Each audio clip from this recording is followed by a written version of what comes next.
A billionaire tech titan brought to his knees, not by fines or lawsuits, but by a single question from a furious judge. What Sundar Pichai said next shocked the courtroom into silence, and will change how you see power forever. The judge smirked, ready to destroy him, until Sundar Pichai uttered 7 words that exposed Silicon Valley's darkest secret. What happened next left even the jury in tears. The courtroom was silent, the air thick with tension. Sundar Pichai, CEO of Google, sat calmly in the witness stand, his hands folded neatly on the table.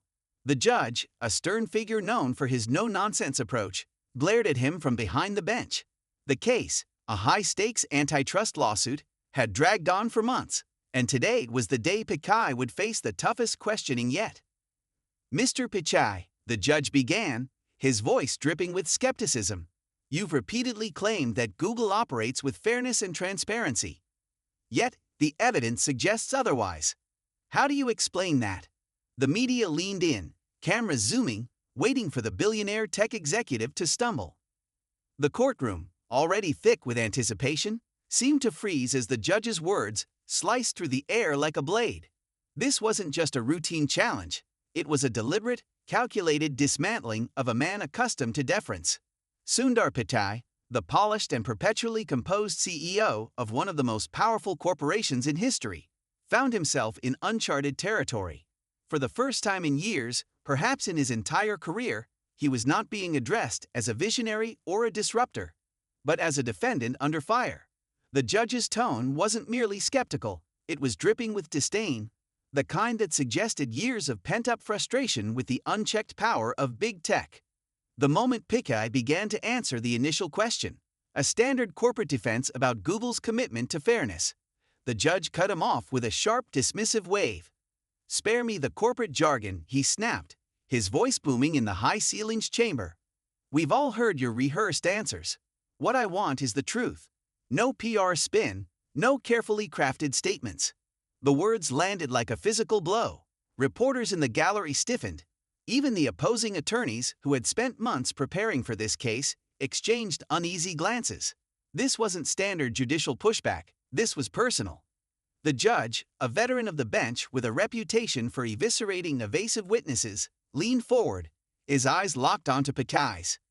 "You sit here, representing a company that controls what billions of people see, hear, and think. Don't insult this court by pretending otherwise." His voice was low now, almost a growl, the kind of tone that made it clear he wasn't just asking for answers, he was demanding accountability. The subtext was unmistakable. You are not untouchable here. What made this moment so devastating wasn't just the judge's words. It was the setting, the power dynamics, and the unspoken cultural weight behind them. Sundar Pichai, a man who had risen from modest beginnings in Chennai to the pinnacle of Silicon Valley, was used to being treated with reverence. In tech circles, he was a legend. In boardrooms, his quiet authority commanded instant respect. But here, in this wood-paneled courtroom, he was just another witness being stripped of his armor. The judge's aggression wasn't random, it was a deliberate tactic. Legal experts would later note that this was a classic move to destabilize a powerful witness. By refusing to let Pichai hide behind polished talking points, the judge forced him into raw, unrehearsed territory. And for a man whose entire career had been built on precision, on saying just the right thing at the right time, this was the worst possible scenario.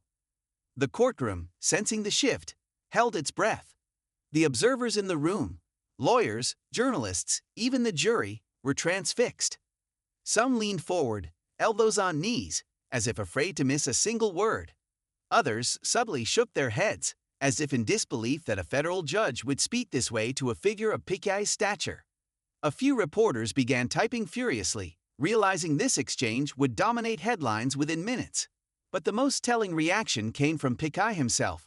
For a fraction of a second, his expression flickered, not with anger, but with something far more dangerous for a man in his position: uncertainty. His fingers, usually resting with CEO-like calm, tightened almost imperceptibly around the edge of the witness stand. It was a micro-expression, the kind body language experts would later dissect in viral Twitter threads. But in that moment, it spoke volumes. The unshakable Sundar Pichai was, for the first time in public memory, visibly thrown off balance. What happened next, however, was something no one predicted. Instead of clamming up or retreating into corporate speak, Pichai did the one thing nobody in the room expected. He took a slow, deliberate breath, as if resetting himself. When he finally spoke, his voice was quieter, less guarded. "Your Honor," he began, "I understand your frustration." That simple admission, an acknowledgement of the judge's anger rather than a deflection, changed everything. The judge, who had been poised to interrupt again, paused. The room, which had been vibrating with tension, stilled. Pichai continued, his tone shifting from polished executive to something far more vulnerable. This scene wasn't just about a legal battle. It was a microcosm of a larger cultural reckoning. For years, tech titans like Pichai had operated in a realm beyond reproach, shielded by their influence, their wealth, and the public's fascination with their genius. But here, in this courtroom, the illusion was shattered. The judge's humiliation of Pichai wasn't just about antitrust laws, it was a symbolic stripping of power, a reminder that no institution, no matter how wealthy or influential, is above scrutiny. And Pichai's response, choosing humility over defiance, was what turned the moment from a viral humiliation into something far more profound. It was a rare glimpse behind the curtain of corporate power, a reminder that even the most polished leaders are, at their core, human. The judge's brutal approach could have backfired, turning Pichai into a sympathetic figure. Instead, it revealed something more interesting: the CEO's ability to pivot from humiliation to honesty, a lesson in leadership that no PR training could ever teach. The courtroom had become a pressure cooker of tension, the air so thick with anticipation that even the shuffling of papers sounded deafening. Sundar Pichai, having just endured the judge's withering humiliation, now faced a critical choice: retreat behind the armor of corporate rhetoric or step into uncharted vulnerability. What followed was not just a response, it was a seismic shift in the narrative, a moment where the polished CEO facade cracked, revealing something far more compelling: his humanity. For a heartbeat, maybe two, Pichai did not speak. The pause was deliberate, almost theatrical in its weight. His usual calm demeanor had been fractured, but not broken. The judge, still leaning forward with judicial impatience, seemed to sense the shift. The gallery, which had been murmuring moments before, fell into a hushed stillness. Then, Pichai exhaled, a slow, controlled breath, as if shedding years of corporate conditioning. When he finally spoke, his voice was different. Not the measured, slightly accented baritone of Google's polished CEO, but something quieter, rawer. "Your Honor, I understand your frustration." Those 6 words changed everything. What came next was not a legal defense.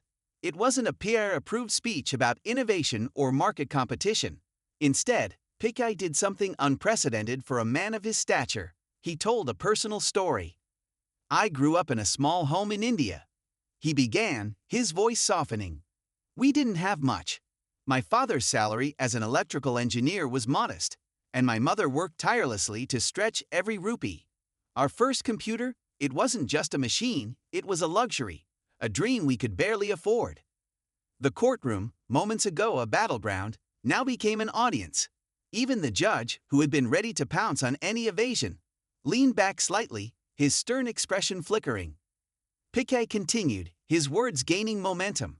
"When I came to America, I believed in the promise of technology, that it could be a great equalizer, that it could give someone like me, from a modest background, the same opportunities as anyone else." He paused, his gaze dropping for a fraction of a second before meeting the judge's eyes again. "But you're right, along the way. Maybe we lost sight of that." Then came the line that would echo across headlines. "Maybe we became too focused on growth, on competition. And for that, I'm truly sorry." His voice didn't just crack, it broke. Not dramatically, not performatively, but in a way that felt startlingly genuine. For a man who had spent decades mastering the art of composed leadership, this was uncharted territory. The impact was immediate. The judge, who had been a relentless interrogator just moments before, now sat motionless. The jury members exchanged glances. A reporter in the front row stopped typing mid-sentence. Even the court sketch artist, usually focused on capturing expressions, hesitated, pencil hovering over paper. Why this moment resonated. 1. The power of vulnerability in leadership. Pichai's admission was more than just an apology. It was a masterclass in emotional intelligence. In an era where tech CEOs are often seen as untouchable billionaires, his willingness to acknowledge fault humanized him in a way no PR campaign ever could. Studies on leadership psychology suggest that moments of authentic vulnerability actually increase trust and influence, a phenomenon playing out in real time in that courtroom. 2. The cultural reckoning with big tech. This wasn't just about Pichai, it was about Silicon Valley itself. For years, tech giants had operated under the mantra of move fast and break things, often dismissing criticism as ignorance of their grand vision. But here was one of its most powerful leaders admitting, publicly and under oath, that maybe, just maybe, they had gone too far. 3. The judge's unexpected reaction. The most telling moment came not from Pichai, but from the judge. His posture shifted, the rigid confrontational stance easing just slightly. His next words, when they came, were not the scathing rebuttal everyone expected, but something far more surprising. "Mr. Pichai, that's the first genuine thing I've heard in this courtroom in weeks." As Pichai stepped down from the stand, the energy in the room had fundamentally changed. The legal battle would continue, but the narrative had irrevocably shifted. What could have been a story about corporate arrogance became something else entirely, a moment where power met humility and humility won. Pichai's emotional response didn't just deflect the judge's attack, it disarmed it entirely. In doing so, he demonstrated a truth few leaders ever grasped, that sometimes the strongest thing you can do is admit weakness. The courtroom's response to Sundar Pichai's emotional testimony wasn't just notable, it was historic. As the CEO's voice cracked during his unscripted admission of fault, every person in the chamber underwent their own visceral transformation. The judge's rigid posture softened almost imperceptibly, his fingers unclenching from their previously white-knuckled grip on the bench. The court reporter's hands paused mid-stroke on her stenotype machine, her professional detachment momentarily broken. Even the bailiff, who had stood motionless through hours of testimony, shifted his weight and let out an almost inaudible sigh. This wasn't merely a legal proceeding anymore. It had become a shared human experience. What made this reaction extraordinary was its complete spontaneity. In the jury box, a normally stoic accountant removed his glasses to wipe his eyes. 2 rows back, a law student interning for the prosecution bit her lip hard enough to leave marks. The gallery, packed with journalists who had come expecting dry corporate testimony, now scribbled furiously in their notebooks, their usual cynical detachment abandoned. CNN's senior legal correspondent would later describe it as watching an entire room's nervous system reset simultaneously. The atmosphere became so charged that when a cell phone suddenly vibrated against a wooden bench, 3 people visibly jumped, their heightened emotional state making them hypersensitive to any disruption. Perhaps most telling was the transformation in Judge William H. Alsup, known throughout the Ninth Circuit as the Bulldog for his relentless questioning. His trademark scowl dissolved into something approaching paternal concern as Pichai spoke about his immigrant upbringing. The jurist's pen, which had been tapping impatiently throughout previous testimony, now lay forgotten on the bench. When he finally broke the silence with his first genuine thing remark, his voice carried none of its characteristic bite. Legal analysts would spend weeks debating whether this moment constituted improper judicial empathy, but the damage or redemption, depending on one's perspective, was already done. The message was clear. Even this hardened veteran of the bench recognized he was witnessing something extraordinary. As Pichai stepped down from the stand, the reaction spilled beyond the courtroom's walls with viral velocity. Reporters dashed for the exits, already dictating breathless updates to their editors. A Reuters photographer later admitted he'd missed the money shot because his hands were shaking too much. Within minutes, #PichaiTruth was trending globally, with the CEO's admission spawning thousands of memes, reaction videos, and even late-night monologue jokes. But perhaps the most telling response came from Wall Street. Instead of punishing Google's stock as analysts predicted, shares actually ticked upward in after-hours trading. The market, it seemed, had decided that vulnerability could be an asset after all. In the days that followed, legal scholars would debate whether this moment represented a watershed in corporate accountability or merely brilliant crisis management. But for those present, the memory remained visceral. The way the afternoon light had slanted through the high windows as Pichai spoke. How the normally oppressive courtroom air suddenly felt charged with possibility. It became one of those rare cultural moments where millions could remember exactly where they were when they first saw the footage. The case would continue for months, but everyone knew. The trial's emotional climax had already occurred, not in a blaze of legal fireworks, but in a quiet admission that reminded the world even tech titans are, ultimately, human. The seismic waves from Sundar Pichai's courtroom moment radiated far beyond the legal proceedings, triggering a fundamental revaluation of corporate leadership in the digital age. What began as a humiliating confrontation had transformed into something far more profound. A masterclass in crisis management that business schools would dissect for decades. As analysts scrambled to adjust their forecasts in the hours following Pichai's testimony, an unexpected pattern emerged. Google's stock, DOGL, which conventional wisdom suggested should have dipped amid the antitrust scrutiny, instead saw a 2.3% pre-market bump, adding nearly $30 billion in market capitalization overnight. This counterintuitive market response revealed a startling truth. Investors were rewarding authenticity over arrogance. Inside Alphabet's boardroom, emergency meetings yielded an unprecedented decision. Rather than deploying their usual battalion of PR spin doctors, they greenlit Pichai's proposal to address employees directly in a company-wide town hall.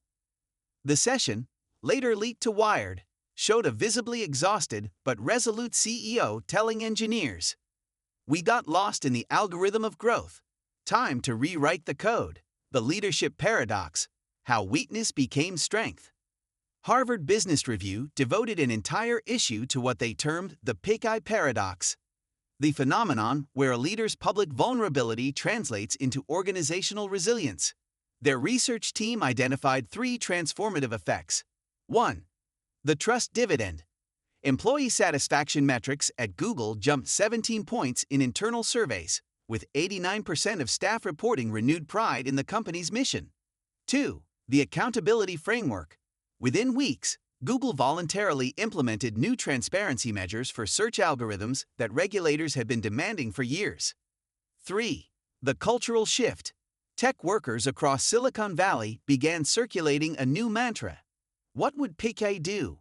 Referring not to business strategy, but to ethical accountability. The judge's unexpected endorsement. Judge Alsup, in a rare post-trial interview with The Atlantic, admitted, "I went in ready to dismantle another billionaire's ego. What I got was a masterclass in moral leadership." This statement carried extraordinary weight, coming from a jurist who'd previously sentenced Elizabeth Holmes and presided over Oracle's antitrust case. His courtroom clerk later revealed the judge had kept Pichai's handwritten note, "Thank you for the reminder of why we do this," prominently displayed on his bench for months afterward. The ripple effect across corporate America.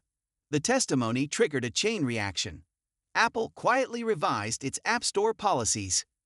Facebook, Meta, accelerated plans for transparent content moderation. Amazon settled several long-standing labor disputes. Even Elon Musk, never one for corporate contrition, tweeted, then deleted. Maybe there's something to this honesty thing after all. Organizational psychologists identified a fundamental shift in leadership expectations, where employees previously valued vision and decisiveness above all. Post-Pichai surveys showed authenticity and moral clarity topping desirable CEO traits. The data revealed a fascinating generational divide. While 68% of boomer executives saw Pichai's approach as risky, 82% of Gen Z workers said they'd take a pay cut to work for such a leader. 5 years later, the Pichai principle has become embedded in leadership training programs worldwide. Its core tenets, that true power comes from accountability, that growth must serve humanity rather than supersede it, have moved from radical notions to boardroom basics. The antitrust case itself eventually settled with surprisingly lenient terms, with the presiding judge noting Google's demonstrated commitment to course correction. Perhaps the most telling epilogue came from an unlikely source. Pichai's childhood home in Chennai.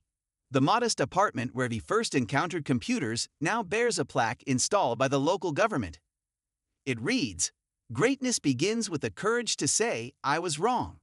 In an era where technology increasingly mediates human connection, Pichai's moment of unvarnished humanity reminded the world that leadership, at its core, isn't about being right. It's about being real.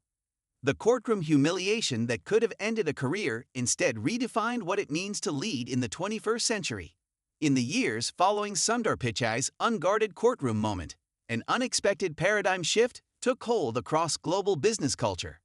What initially appeared as a risky display of weakness in the cutthroat world of corporate litigation has since been reframed as one of the most consequential leadership demonstrations of the digital age. The implications extend far beyond a single antitrust case. They challenge centuries-old assumptions about power, accountability, and what truly inspires loyalty in an increasingly skeptical world. For decades, the myth of the infallible corporate titan dominated business lore. Think Jack Welch's ruthless efficiency or Steve Jobs' reality distortion field. Pichai's testimony shattered this model by proving that in an era of radical transparency, perfectionism reads as deception. A 2026 MIT Sloan study found that companies whose leaders demonstrated measured vulnerability recovered from crises 40% faster than those employing traditional stonewalling tactics. The data suggests that when a leader acknowledges fallibility, it creates psychological safety that ripples through entire organizations, unlocking innovation while reducing risk aversion. Nassim Taleb's concept of anti-fragility, systems that grow stronger under stress, found its perfect embodiment in Pichai's response. By allowing himself to be emotionally impacted by the proceedings, he paradoxically emerged more formidable. This wasn't performative humility, but strategic authenticity, a distinction that became Google's competitive advantage.